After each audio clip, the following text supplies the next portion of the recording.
Hello guys, नमस्ते ढोकदिया। यहाँहरू सबैलाई मेरो हवादारी ब्लगमा स्वागत गरिदिया। म आज फेरि पनि मेरो नयाँ ब्लग लिएर आएको छु। आशा छ यहाँहरू सबैजना सन्चै हुनुहुन्छ होला।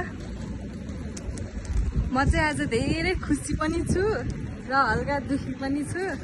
खुसी चाहिँ किन छु भन्दा मेरो दिदी खुसी आउँदैछ, म लिनको लागि एयरपोर्ट जाँदैछु।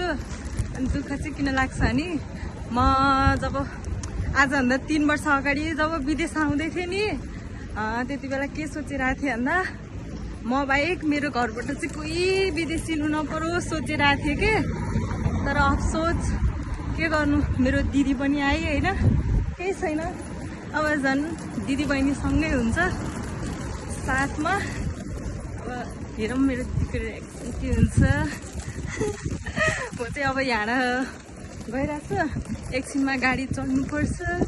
जहिले मेरो भ्लग चाहिँ एयरपोर्ट जाँदा नै बन्द रहेछ। फेरि अस्ति नै एयरपोर्ट जाँदा नै भनिरहेको थियो, अहिले नि एयरपोर्ट जाँदै भनिरहेको छ यार।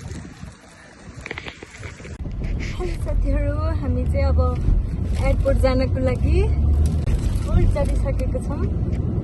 तर मेरो दिदीको प्लेन ल्यान्डिङ हुने चाहिँ 1:30 छ। है 2 बजिसक्यो, 1:55 भएछ। केही छैन, कुद्नु पर्दैन होला। मेरो दिदीले मलाई कुद्नु पर्दैन होला। ल हाम्रो एयरपोर्ट जाने बाटो देखाइदिनु न कहीँ चाहिँ।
होइन नेपालको त थोरै पनि भिडियो देख्दा कस्तो नराम्रो लाग्छ नि त।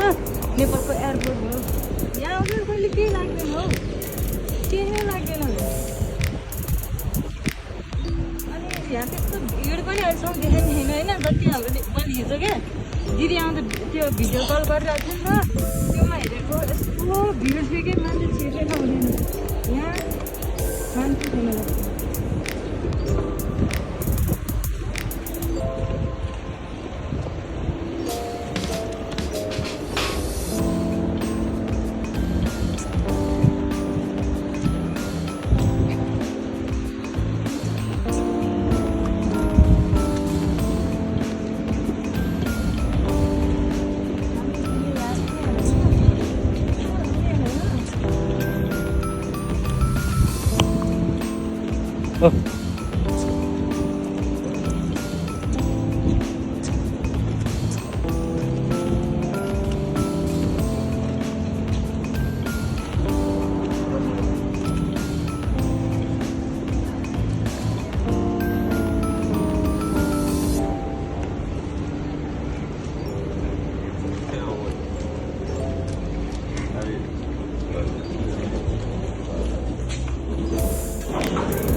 लाखौं प्रयास मेरो नजाऊ पनि तिमीलाई जान्छौ थाहा छ तिमी छाडी मलाई सम्झाउँदैछु यो मनलाई तिमी उडिने त्यो हवाई जहाज नबनेको भए हुन्थ्यो